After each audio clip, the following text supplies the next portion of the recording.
В Ингушетии за первое полугодие 2024 года на иногороднее специализированное лечение отправлено свыше 1460 человек, сообщает Республиканский Минздрав. В 2023 году это количество достигло 3165 человек. Больные для обследования и лечения направлялись в 26 ведущих клиник Москвы, Астрахани, Кургана. Все иногородние направления на специализированное лечение оформлены через заявки по телемедицине. Структура заболеваний, по которым выезжают на иногороднее лечение: неврологические заболевания, в том числе реабилитация, онкология, кардиология, травматология, офтальмология, нефрология. По количеству направлений на первом месте онкологические и кардиологические заболевания, травматология и заболевания глаз. Глава Ингушетии Махмуд Али Калиматов считает, что Минздраву необходимо усилить работу по взаимодействию с федеральными медицинскими центрами и оптимизировать процесс.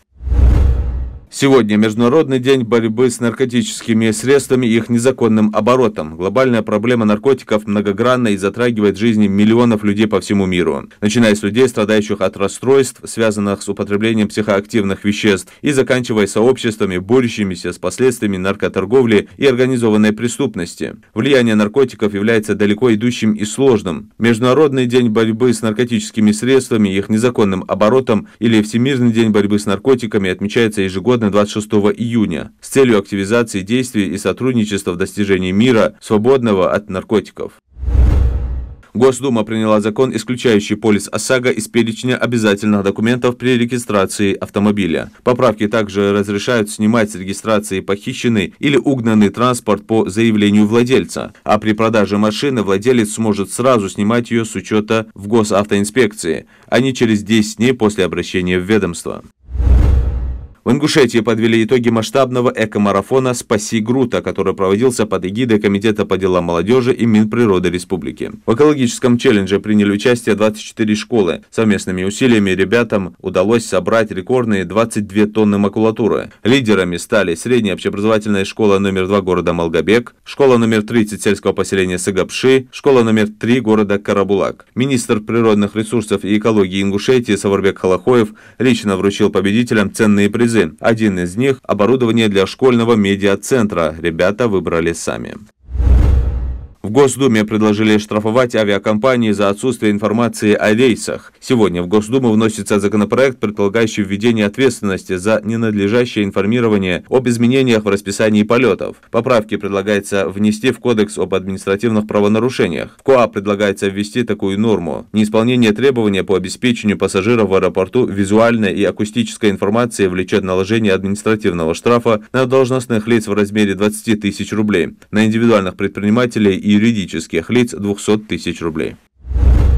Региональное следственное управление призывает жителей Ингушетии быть бдительными при перечислении средств благотворительным организациям. Для того, чтобы не стать невольным соучастником террористической деятельности, рекомендуется проверить, существует ли организация на самом деле. Для этого нужно зайти на сайты налоговой службы и Минюста России, убедиться, что владельцем карты является учредитель или руководитель организации. Это можно сделать через единый государственный реестр юридических лиц. Подозрение должен вызвать факт сбора денег под разными предлогами на одну и ту же карту. Самый безопасный способ сделать пожертвование – перевести средства на банковский счет организации, указанный на ее официальном сайте.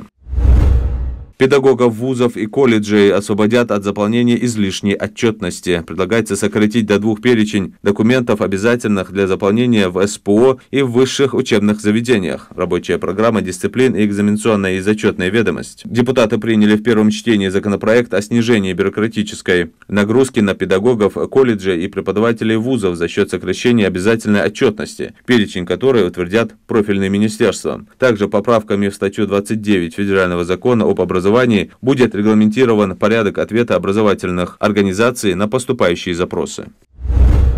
28 июня в Назране пройдет федеральный этап Всероссийской ярмарки трудоустройства «Работа России. Время возможностей». Это более 500 вакансий от 25 ведущих работодателей республики. Отличный шанс найти работу или стажировку, лично пообщаться с представителями компании, получить актуальную информацию о рынке труда, прокачать навыки самопрезентации и пройти мастер-классы по составлению резюме и прохождению собеседований. Узнать о программах государственной поддержки в сфере занятости. Ярмарка пройдет с 10 до 16 часов в Центре опережающей профессиональной подготовки по адресу: город Назрань, улица Победы, 58, рядом с железнодорожным вокзалом.